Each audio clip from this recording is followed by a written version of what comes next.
اللہ کے رسول حضرت محمد مصطفیٰ صلی اللہ علیہ وآلہ وسلم بار بار امام حسین کو بلند کر کے دنیا کو یہ بتاتے تھے کہ یہ حسین مجھ سے ہے اور میں اس حسین سے۔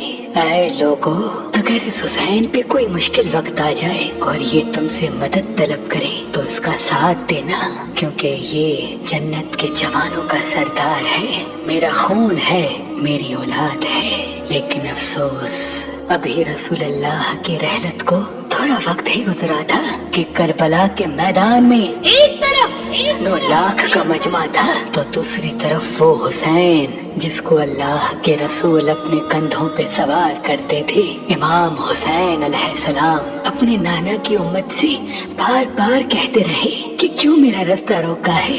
اے لوگو، پہچانو، میں تمہارے نبی کا نواسا ہوں، کیوں 3 دن سے میرے بچوں کو پیاسا رکھا ہے؟ کیوں میرے عزیز و اقارب کو شہید کیا ہے؟ بتاؤ، کیا میں نے رسول اللہ کی شریعت میں ترامیم کی ہے؟ کسی انسان کا حق کھایا ہے؟ کسی انسان پہ ظلم کیا ہے؟ اتنے میں فوج یزید ایک آواز میں کہنے لگی، اے حسین، ہم سب تجھے تیرے بابا علی کے بغض میں قتل کر رہے ہیں تاکہ یزید ہماری جھولیاں دولت سے بھر دے۔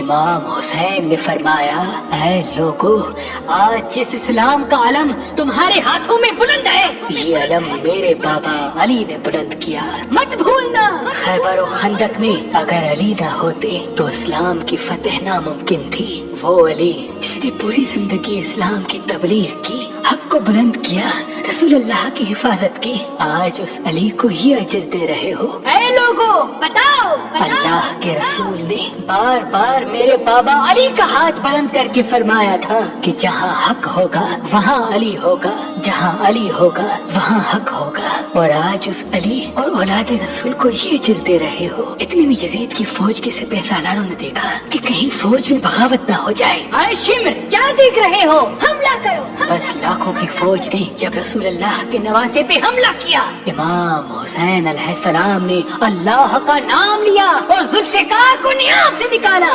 تاریخ گواہ ہے، ایک طرف لاکھوں کا مجمع اور ایک طرف 3 دن کا بھوکا پیاسا حسین ابن علی۔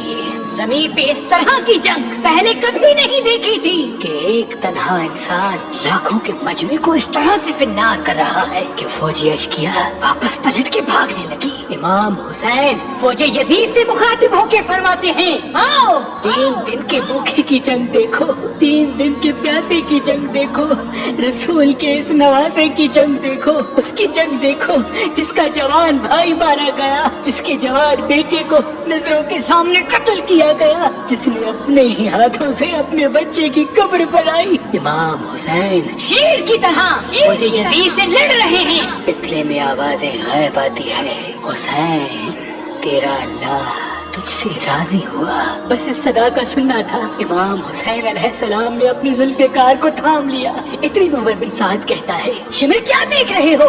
یہ علی کا شیر ہے، اس کو مات دینا ناممکن ہے، جاؤ خیموں کو آگ لگا دو۔ بس کچھ سالبوں نے بیویوں کے خیموں کو آگ لگا دی اور کچھ امام حسین کو دور سے تیر مارنے لگے۔ امام حسین کبھی بیویوں کے خیموں کی طرف بڑھتے ہیں، کبھی فوج کی طرف جاتے ہیں۔ عمر بن سعد اور شمر نے فوج کو 4 حصوں میں تقسیم کر دیا اور یہ کہا کہ کوئی بھی حسین کے قریب نہ جائے، جس کے پاس جو چیز ہے وہ دور سے حسین کو مارے۔ جس کے پاس نیزہ تھا اس نے نیزہ مارا، جس کے پاس تیر تھے وہ تیر مارتا رہا، جس کے پاس برچیاں تھی وہ برچیاں مارنے لگا۔ تاریخ نے لکھا، جس کے پاس مارنے کے لیے کچھ نہ تھا وہ کربلا کی کرب زمین سے مٹی اٹھا کے امام حسین کی طرف پھینکتا رہا۔